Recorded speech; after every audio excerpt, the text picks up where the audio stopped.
Hi! For today's vlog, pupunta daw kami sa isang napakagandang pasyalan dito sa Washington State, tinatawag nilang Leavenworth. At ayan nga, nakapag-start na kaming gumayak at mga nadaanan namin dito yung magagandang mountain. Yung nakikita nyo dun, yun yung snow, yung kulay puti.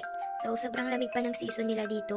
At ayan nga, nakarating na kami sa aming destination. Ito yung tinatawag nilang Leavenworth, a barbarian village, also known as Little Germany.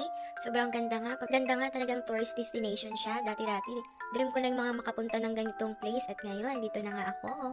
At habang nag-order sila Mother Earth, ako naman ay nagtitake ng mga picture at videos for remembrance. Nakita ko isang kabayat kalesa, pero may bayad daw yan, $5 ata per head.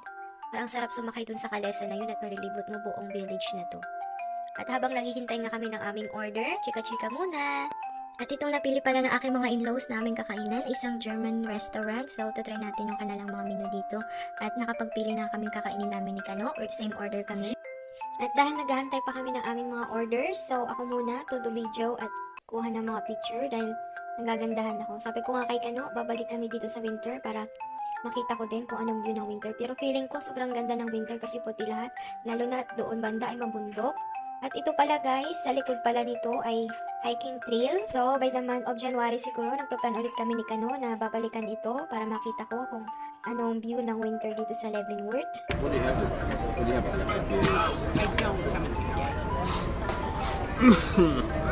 Actually, At ito nga sa ilang mga kuha ko at kuha ni Kano, ang gaganda. Perfect view. So, for sure, babalik talaga ako dito by the month of January next year. At ito pa, yung mga ilang kuha ko. Kasama si Kano. O siya, hanggang dito na lang. Salamat sa panunood ng aking video at sa mga susunod pa. Bye!